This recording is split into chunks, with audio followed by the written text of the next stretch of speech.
मुझे सेवा का मौका दीजिए महापंडित जी। ये अनिरुद्ध की पत्नी आपकी बहू? नहीं नहीं नहीं, अरे ये हमारे पड़ोसी भौमिक बाबू हैं, उनकी बेटी सौदामिनी है, अनिरुद्ध की पत्नी नहीं है, पर अच्छे कुलीन घर की है, शंख फूंक सकती है। महाराज, अब आप कृपा करके प्रसाद ग्रहण कीजिए।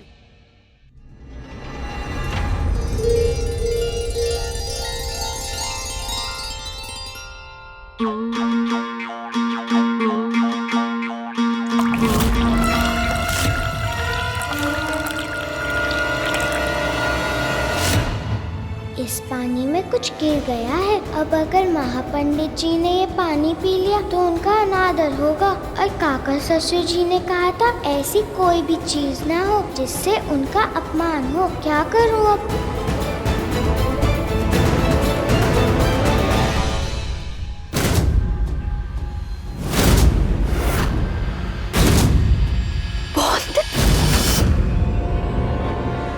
कुछ गिरा है पंडित जी के पानी में।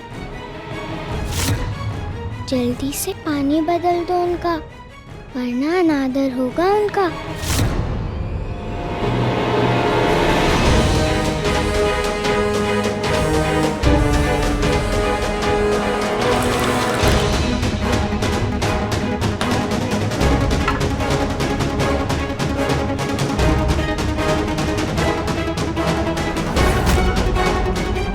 मलिक, मलिक, बहराम जी घर में कहीं नहीं है।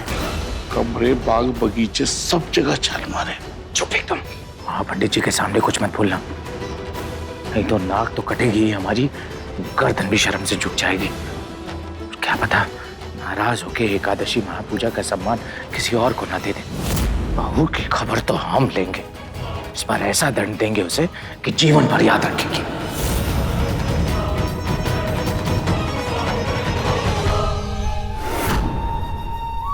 तुम घर वालों का मान कम नहीं करना चाहती थी ना, उनका दिल नहीं दुखाना चाहती थी। पर देखना, आज तुम यही सब करोगी।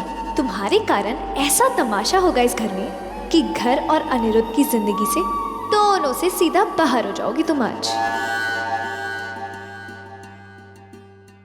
ये स्त्री कौन है? ब्राह्मण है महाराज।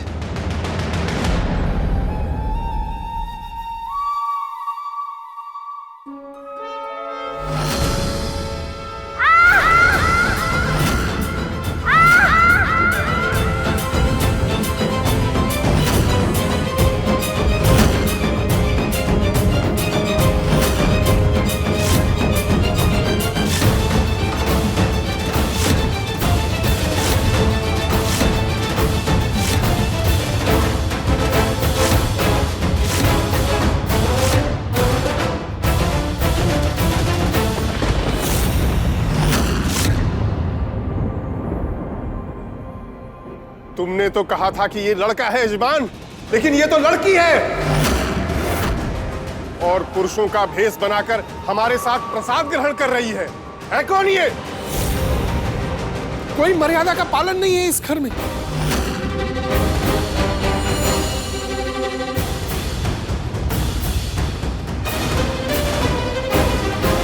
मैं बहू हूँ इस घर की, पंडिता। जोड़कर विनती है मेरी, भोजन से मत उठिए। ये घर की बहू है? घर की बहू लड़का बन करके बैठी है। ये सब देखकर निवाला गले से उतरेगा क्या हमारे? आखिर करना क्या चाहती है आपकी बहू? पुरुषों की बराबरी करना चाहती है, पुरुष बनना चाहती है, चाहती क्या है ये? पर स्त्री पुरुष के बराबर नहीं है पंडित जी। नहीं है। और अब कुतर्क करके अपमान न करना महापंडित जी का। लेकिन मंदिर में पूजा दुर्गा माँ की करते हैं, सब पुजारी आदमी क्यों होते हैं, औरतें क्यों नहीं? बहू, बुद्धि भ्रष्ट हो गई है इसकी, जो इस तरीके के प्रश्न पूछ रही है ये। महाराज नादान है, छोटी है तो गलती से। गलती नहीं, पाप हुआ है इससे, और जहाँ इस तरीके का पाप हो हम उस घर का अन्न ग्रहण तक नहीं कर सकते। क्षमा कर दीजिए महाराज, मैं समझाऊंगा उसे। समझाने से क्या होगा? स्त्री पुरुष के कपड़े पहन करके घूम रही है, ये अधर्म नहीं है? पाप किया है तो प्रायश्चित नहीं करना होगा? बिना प्रायश्चित किए क्या पाप मिटेगा, धुलेगा? तो इसे भी करना होगा प्रायश्चित। कठोर दंड भोगना पड़ेगा इसे। पुरुषों का भेष धारण करके तुम पुरुषों की बराबरी करने चली हो ना, तो सिर्फ कपड़ों से बराबरी मत करो, उनकी मेहनत से भी बराबरी करो। रुको, वो बोरी वहीं पे रखो। पर महाराज, वहां रखेंगे तो आते जाते सबके पांव में लगेगी। मैंने कब कहा कि ये बोरी यहीं पड़ी रहेगी? क्योंकि अब ये बोरी आपका नौकर नहीं, पुरुषों से होड़ करने वाली, पुरुषों की बराबरी करने वाली आपकी बहू उठाकर ले जाएगी रसोई घर तक। और याद रहे, अन्न का एक भी दाना गिरना नहीं चाहिए, अन्यथा हम ये भोजन ग्रहण नहीं करेंगे।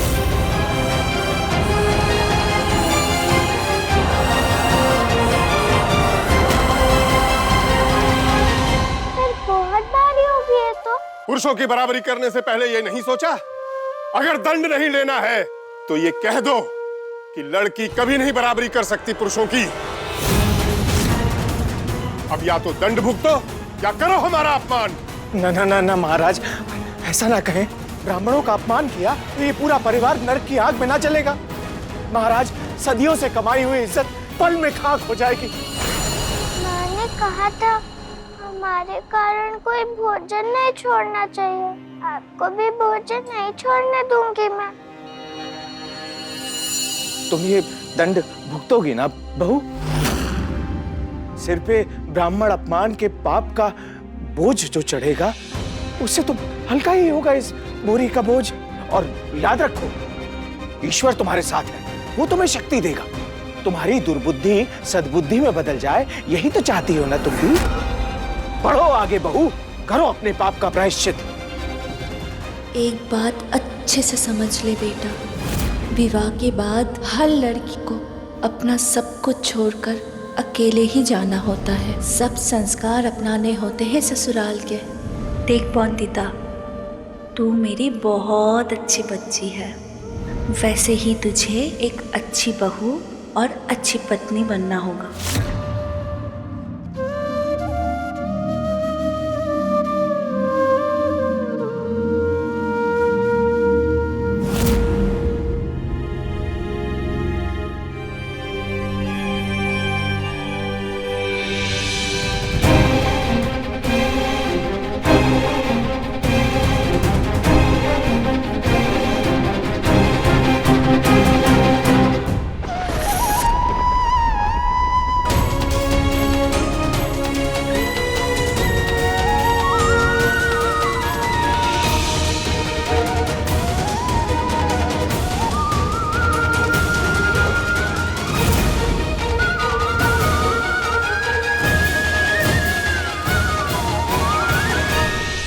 इस बुरी के गिरते ही बांध लेना तुम अपनी गठरी भी।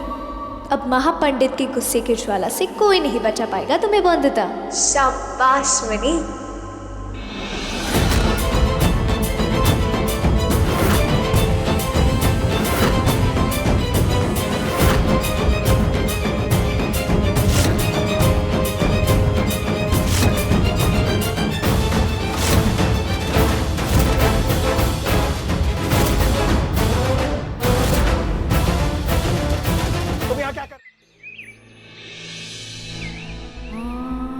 विलायती बाबू का दिल सच में इतना बड़ा है कि आपकी बेटी के बिस्तर गीले करने की बीमारी भी सह ले। उनके लिए तो वंदिता एक बहू की जगह समस्या ना बन जाएगी। ससुराल वाले समस्या अपने सर नहीं रखते, निकाल के फेंक देते हैं। हे दुर्गा माँ, मेरी वंदिता का ख्याल रखना। हे दुर्गा माँ, शक्ति देना हमारी बहू को कि वो अपने पाप का प्रायश्चित कर सके। मान रखना हमारा कि ब्राह्मण भोजन से न उठे। कसमों का शोर बड़ा है, इनसे सब है डराते। ऐसी एक मशाल जला के भेद मिट जाए सारे। थाम कर मेरे हाथ को कदम संग बढ़ा ले। चल यहाँ से साथ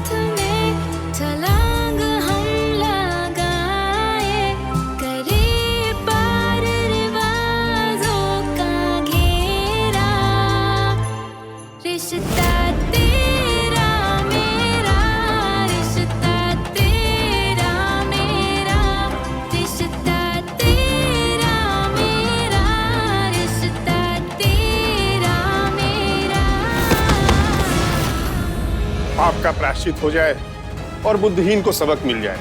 हमारा यही उद्देश्य था। और अब ये लड़की कभी भी दोबारा सपने में भी पुरुषों के वस्त्र पहनने का महापाप ये नहीं करेगी। ऐसा समझाया है आपकी बहू को मैंने कि पुरुषों की बराबरी तो दूर, पुरुषों के बारे में सोचने से भी डरेगी वो।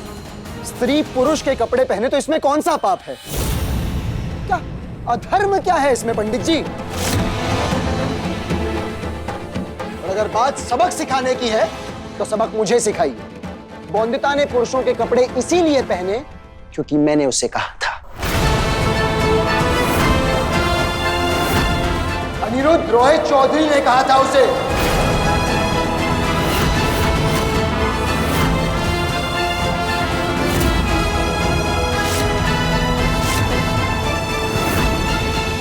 शब्दों की मर्यादा के साथ बड़ों का मान सम्मान करना भी भूल गए क्या अनिरुद्ध?